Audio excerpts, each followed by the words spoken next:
Covering news where you live. This is 5 News.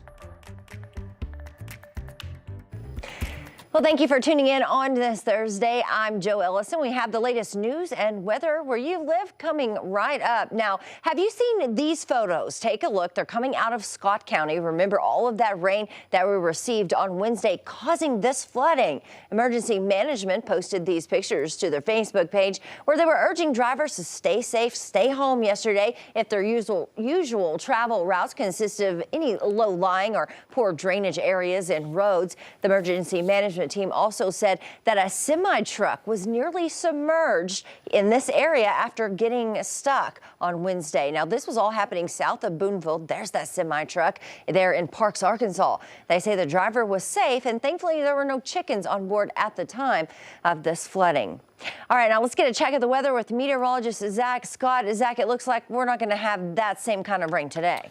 No, we're finally getting a break. We're getting some much needed sunshine. Again, these areas down towards the south, especially Scott Logan and some southern areas of Sebastian back into LaFleur. Again, this area right in here, widespread 3 to 6 inches. You get closer to the River Valley, we were a good 2 to 4 inches. You go I-40 north, we were widespread 1 to 3 inches of rainfall. So saturated soil, definitely going to be around for the next couple of days. We need a break. We are going to get some wet weather back in. I'll show you that in just a second for your Friday. Dry Saturday, dry Sunday. Rain comes back in.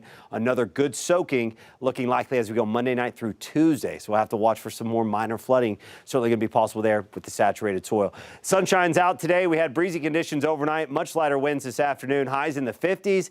We'll look for winds to overall be about 5 to 15 miles per hour late morning through your afternoon. Overnight, a cold front starts heading this way. We're looking at temperatures dropping into the 30s. We're going to go with a 40% chance of scattered showers and snow mixed around. Northwest Arkansas is going to have the better chance for some snow. A little bit more of just some raindrops and some snowflakes mixing in. River Valley can't rule out some flurries even off towards the south as we go through the day tomorrow. We've been talking about it all week long. A lot of 50s for highs, and then Friday sitting there with highs in the 30s to low 40s across the area, sticking out like a sore thumb, and then we're warming back up for the weekend. Quick cold spell. Cold air mass will start to modify and warm quickly this weekend, so it's going to be a quick punch of it with the chance for some snow. We're quiet for your Thursday. Again, morning clouds clearing out, a lot of sunshine, highs in the 50s. Overall, some much needed quiet weather again after the soggy Tuesday and Wednesday. Here comes our next front. Clouds increase during the evening, overnight. A little bit more moisture looking like it's going to be available here for this storm system than what it looked like earlier this week, meaning we're going to have a chance for mostly some light showers off towards the south, scattered about, and then as we get northwest Arkansas, a little bit better chance of some rain, snow, transitioning to some snow here, maybe even a few sleet pellets as we go through the morning hours. That's going to be the best chance for some snow north of I-40 during the first half of your Friday. Again, could be a little bit more of a heavier band that tries to set up, especially in parts of the Boston Mountains. We'll be watching that for you. Again, some snowflakes will mix in off towards the south, and we'll see it dry out as we go into the afternoon. We haven't changed a whole lot. We're still thinking just some flurries across our southern zones, dusting on grassy surfaces overall for northwest Arkansas possible, but we have upped a little bit here. Boston Mountains, higher elevations of Washington, Madison County could see up to an inch is what it looks like right now. And with that being the case, can't rule out a slick spot or two, especially on some of those bridges and overpasses. Joe? All right, thanks so much, Zach. Well, in Bentonville, local news at the Benton County Courthouse, opening statements began early this morning here on Thursday in the murder trial for Mauricio Torres. All jurors and alternates have been seated in this highly anticipated trial, which took about 4 days to make those selections. Now, Torres is accused of killing and sexually assaulting his 6-year-old son, Isaiah. The trial will mark the 3rd time Torres has been on trial for this crime. According to prosecutors, Isaiah died in an Arkansas hospital from injuries suffered at the hands of Torres.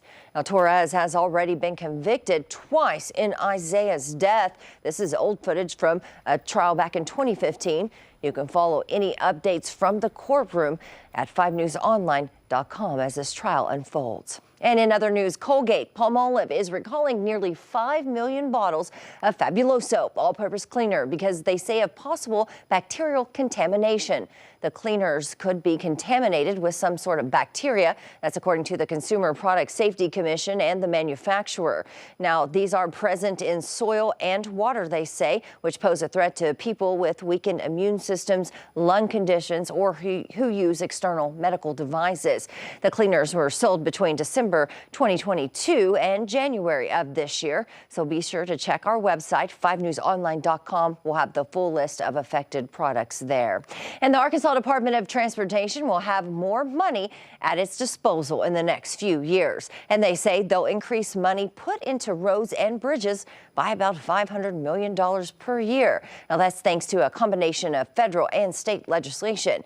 If you remember, in November of 2021, President Biden signed the $1.2 trillion Infrastructure Investment and Jobs Act. For Arkansas, it means about $3.5 billion for state roads and almost $300 million for bridges over the next 5 years.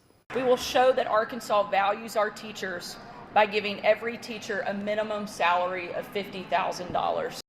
Well, Arkansas Governor Sarah Huckabee Sanders, she was unveiling her education reform plan there. Now, she's calling this the LEARNS plan, and local teachers are giving their reaction to a part of the plan that makes sure every teacher in Arkansas gets paid at least $50,000. Now, the LEARNS plan, that's another one that also promises families will be able to enroll their kids in the school of their choice with no limits on charter schools and transfers. Schools would also receive more resources to help raise test scores.